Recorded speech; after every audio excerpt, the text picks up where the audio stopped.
আকাশবাণী আগরতলা স্থানীয় সংবাদ পড়ছি গৌরী চক্রবর্তী। প্রধানমন্ত্রী নরেন্দ্র মোদী বিনিয়োগকারীদের উত্তর পূর্বাঞ্চলের বিভিন্ন ক্ষেত্র অন্বেষণ করার আহ্বান জানিয়ে বলেন, উত্তর পূর্বাঞ্চল এখন বাণিজ্যের অন্যতম ক্ষেত্রে পরিণত হচ্ছে। গতকাল নতুন দিল্লিতে রাইজিং নর্থ ইস্ট ইনভেস্টার সামিটের উদ্বোধন করে তিনি একথা বলেন। শ্রী মোদী বলেন, উন্নত ভারত সৃষ্টির জন্য উত্তর পূর্বাঞ্চলের উন্নয়ন গুরুত্বপূর্ণ। উত্তর পূর্বাঞ্চল ভারতের সবচেয়ে বৈচিত্র্যময় অঞ্চল এবং এই বৈচিত্র্যই জাতির শক্তি। তিনি বলেন, উত্তর পূর্বাঞ্চল একটি সমৃদ্ধ জৈব অর্থনীতি এবং মাছ শিল্প, চা উৎপাদন এবং পেট্রোলিয়াম, খেলাধুলা ও দক্ষতার সমার্থক, পাশাপাশি ইকো ট্যুরিজমের জন্য একটি উদীয়মান কেন্দ্র।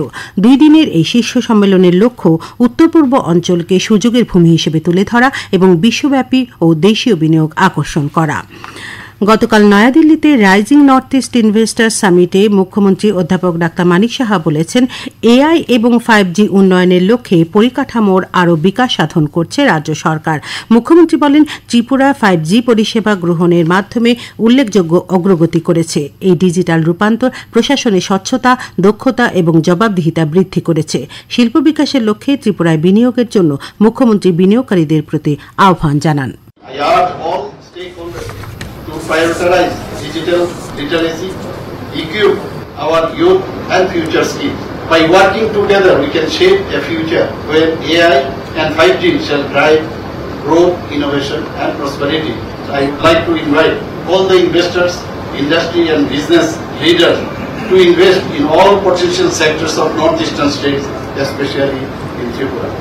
প্রধানমন্ত্রী নরেন্দ্র মোদী আগামীকাল সকাল 11টায় আকাশবাণীর মন কি বাত অনুষ্ঠানে দেশ বিদেশের জনগণের সাথে মত বিনিময় করবেন। এটি হল মন কি বাত অনুষ্ঠানের 122তম পর্ব।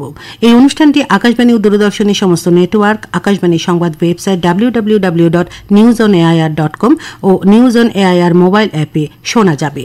অনুষ্ঠানটি আকাশবাণী, ডিডি নিউজ, প্রধানমন্ত্রীর দপ্তর তথা তথ্য ও সম্প্রচার মন্ত্রকের ইউটিউব চ্যানেলেও শুনতে পাওয়া যাবে। অনুষ্ঠানের অব্যবহিত পরেই এর আঞ্চলিক ভাষার অনুবাদ শোনা যাবে। এই আঞ্চলিক ভাষার অনুষ্ঠানটি রাত 8টায় পুনঃপ্রচার করা হবে। অপারেশন সিন্দুরের ঐতিহাসিক সাফল্যের জন্য দেশের সেনাবাহিনীকে ধন্যবাদ জানিয়ে গতকাল রামনগর বিধানসভা এলাকায় তিরঙ্গা যাত্রা করা হয়। উপস্থিত ছিলেন সমাজ কল্যাণ মন্ত্রী টিঙ্কু রায়, পর্যটন মন্ত্রী সুশান্ত চৌধুরী, মেয়র দীপক মজুমদার প্রমুখ।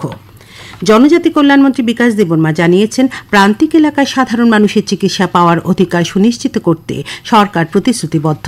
গতকাল তেলিয়ামুড়ার মুঙ্গিয়াকামী প্রাথমিক স্বাস্থ্যকেন্দ্র পরিদর্শন করে এই কথা জানিয়েছেন তিনি। এই স্বাস্থ্যকেন্দ্রে তিনি চিকিৎসা পরিকাঠামো, রোগী পরিষেবা, জরুরি ওষুধ মজুত এবং বর্ষাকালে বিষধর সাপের ছোবলের ঘটনার প্রেক্ষিতে অ্যান্টিভেনম ওষুধের প্রাপ্যতা সম্পর্কে খোঁজ নেন।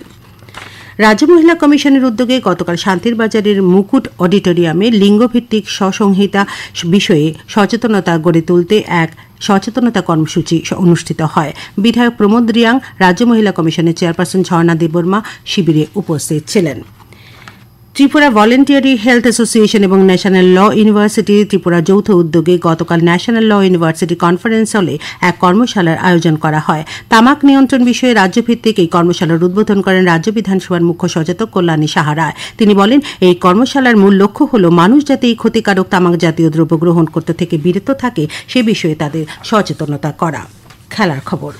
টিএফএ পরিচালিত ঘরোয়া 3য় ডিভিশন লীগ ফুটবল প্রতিযোগিতার গতরাতের খেলায় স্বামী বিবেকানন্দ ক্লাব জয়লাভ করেছে। উমাকান্ত মিনি স্টেডিয়ামে তারা 3-1 গোলে ভারতরত্ন সংঘকে পরাজিত করে। টিসিএ পরিচালিত যোগেশ চক্রবর্তী স্মৃতি ক্রিকেট প্রতিযোগিতার শতদল সংঘ এবং ইউনাইটেড ফ্রেন্ডসের 3 দিনের খেলা গতকাল শুরু হয়েছে। নরসিংগড়ের পিটিএ মাঠে শতদল সংঘ প্রথমে ব্যাট করতে নেমে 8 উইকেটে 415 রান তুলে প্রথম ইনিংসের সমাপ্তি ঘোষণা করে। জবাবে ইউনাইটেড ফ্রেন্ডস প্রথম ইনিংসে দিনের শেষে 4 উইকেট হারিয়ে 58 রান করে। এদিকে এমবিপি স্টেডিয়ামে জয়নগরের ক্রিকেট ক্লাব এবং স্ফুলিঙ্গ ক্লাবের 3 দিনের খেলার প্রথম দিন মাঠ ভেজা থাকার কারণে পরিত্যক্ত হয়। আবহাওয়া। আজ আকাশ আংশিক মেঘাচ্ছন্ন থাকবে। রাজ্যের সব জেলায় বিক্ষিপ্তভাবে বজ্রবিদ্যুৎ সহ হালকা থেকে মাঝারি পর্যায়ে বৃষ্টিপাতের সম্ভাবনা রয়েছে। আজ দিনের তাপমাত্রা সর্বোচ্চ 33 ডিগ্রি সেলসিয়াস এবং সর্বনিম্ন 26 ডিগ্রি সেলসিয়াসের কাছাকাছি থাকতে পারে। আজ ভোরে দিনের সর্বনিম্ন তাপমাত্রা ছিল 26.4 ডিগ্রি সেলসিয়াস। স্থানীয় সংবাদ এখনকার মতো এখানে শেষ হল। পরবর্তী বাংলা স্থানীয় সংবাদ প্রচারিত হবে আজ সন্ধ্যা 7:55।